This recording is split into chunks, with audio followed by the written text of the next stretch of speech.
I would say every one of these are my favorite, so I stopped doing that. But this is definitely one. The Evolved Sea Sparrow missile, the ESSM Block 1. And let me get your attention down to this little contraption down here, right here on the bottom. You guys see this? This is pivotal in this argument. These are the target illuminators.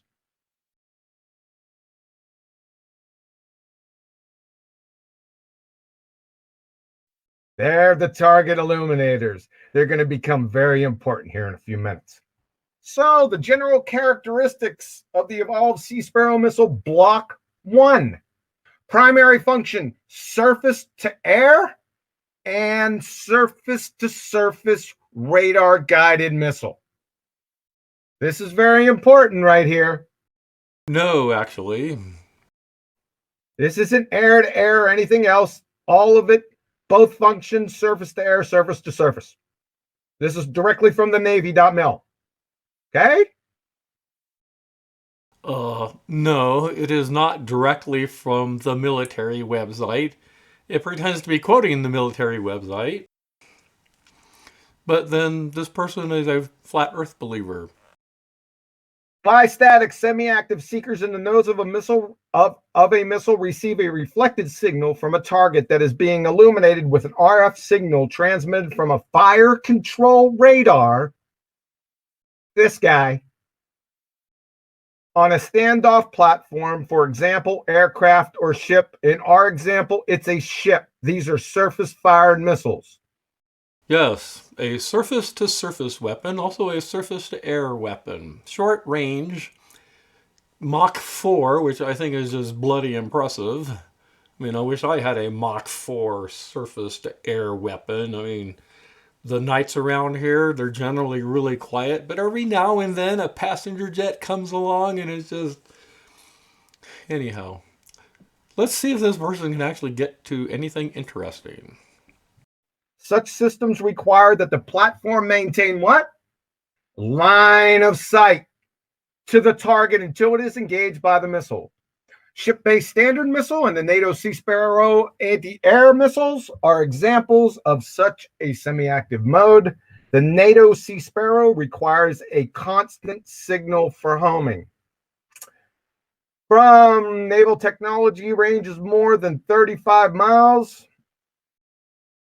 Let's see. Raytheon's advertising. Advertising weapons of mass destruction is just... That's the American way. Let's see. Surface to air rating is approximately 56 kilometers. The exact is, of course, classified. That's 35 miles, more or less. Surface to surface rating is from 15 kilometers, 9.3 miles. Short target on the horizon, to 22 kilometers, that's approximately 13.6 miles, for tall targets, tall ships, or even tall buildings, I suppose. Both are, of course, line of sight. Okay, so... The target is illuminated with a 2-degree RF pencil beam, which has to be maintained, that is painted on the target until detonation. At a more than generous 50 feet elevation above sea level, that's the target illumination radar height. The target should be hidden behind 463 feet of curvature. Huh? I suppose one could say that was like 463 feet of atmosphere, not curvature. Atmosphere. Nitrogen, oxygen, there's a lot of water vapor in there, there's some carbon dioxide, there's some argon in there. The targets are hidden behind all that. So, please explain how you can have line of sight 35 miles away on a spinning ball by showing how a 2-degree RF pencil beam can penetrate 463 feet, that's 141 meters of target hidden height, through a wall of water 24 miles in length.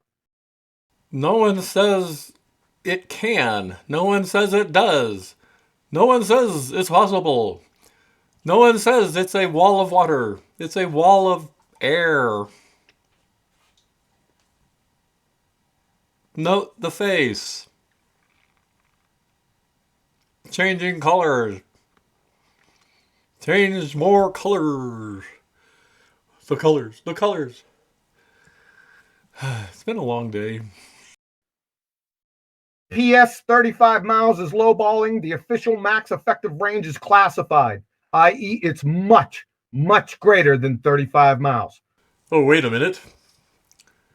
It is classified, but this person knows that it is much, much farther than 35 miles. Has this guy been spending any time at Mar-a-Lago recently? He just sees some classified documents just laying on a table somewhere or in the toilet. They just happen to read. It's much, much farther than 35 miles. Let's see, doing calculations. If the system is mounted, the radar system, at 50 feet above the surface of the ocean, with a clear horizon with no waves or shit like that, the system will see targets 16 feet or taller from its maximum rated, known rated distance of 22 kilometers distance. That's 16 feet or taller.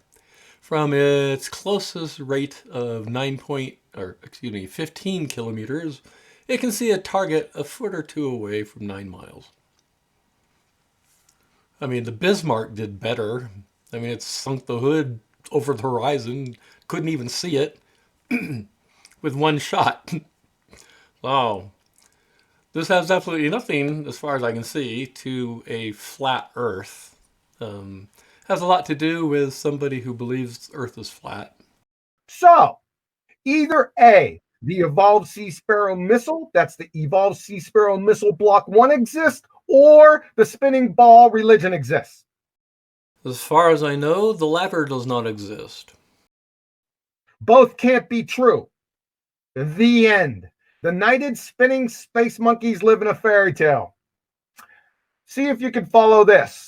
Range of the Evolved Sea Sparrow Missile Block 1 is 50 kilometers. Actually, it's much farther. Like I just said, it's classified.